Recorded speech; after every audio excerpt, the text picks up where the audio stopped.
Hello बच्चों, आइए इस प्रश्न को पढ़ते हैं। दो समरूप गोलों के केंद्र एक दूसरे से ठीक 1 मीटर की दूरी पर हैं।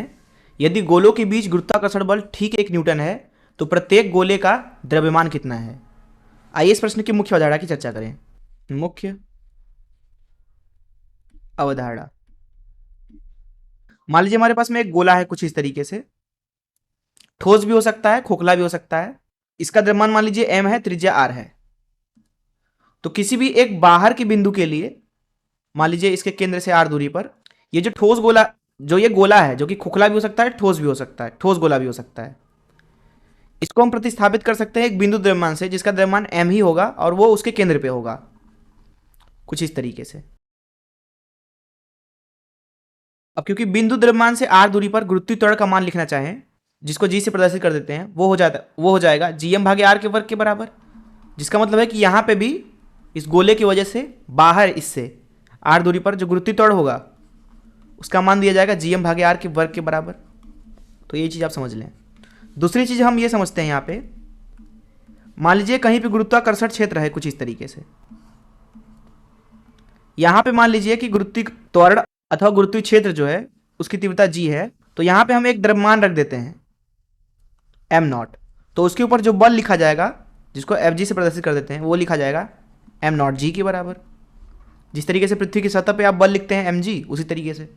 तो इस मुख्य अवधारणाओं का इस्तेमाल करके चलिए प्रश्न को हल कर दें। यहाँ पर प्रश्न में बोला जा रहा है दो गोले हैं हमारे पास। तो ये पहला गोला है, ये दूसरा गोला है। बोला जा रहा है कि दोनों के केंद्र से ठीक 1 मीटर की दूरी है। ठीक है, यहाँ से लेकर के यहाँ तक की दूरी जो है वो 1 मीटर है। बोला जा रहा है दोनों समरूप हैं, तो इसका भी द्रव्यमान m मान लेते हैं, इसका भी द्रव्यमान m मान लेते हैं। यदि गोलों के बीच गुरुत्वाकर्षण बल ठीक 1 न्यूटन है, बोला जा रहा है इन दोनों के बीच में जो गुरुत्वाकर्षण बल लग रहा है कुछ इस तरीके से, दोनों पे बराबर लगेगा, क्योंकि गुरुत्वाकर्षण बल जो है वो सदैव ही जोड़े में उपस्थित होता है। इसका मान दिया गया है हमें 1 न्यूटन के बराबर, 1 न्यूटन। तो बोला जा रहा है द्रव्यमान का मान क्या है। देखिए, ये जो गोला है इसके बाहर के बिंदु के लिए इसको हम बिंदु द्रव्यमान से प्रतिस्थापित कर सकते हैं, अर्थात इसको कुछ इस तरीके से हम बना सकते हैं।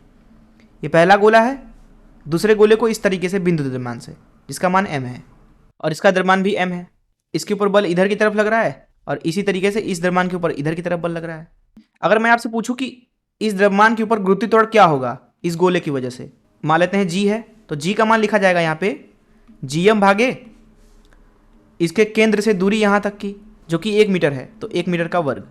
अब इस m द्रव्यमान के ऊपर बल लिखें अगर हम f का मान, तो वो हो जाएगा mg के बराबर, अर्थात g m गुणे m, जो कि हो जाएगा g m का वर्ग।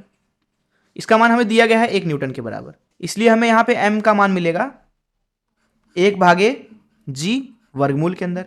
अब g का मान यहाँ पे 6.67 गुणे 10 की घात 11 न्यूटन मीटर का वर्ग प्रति केजी का वर्ग लिखेंगे।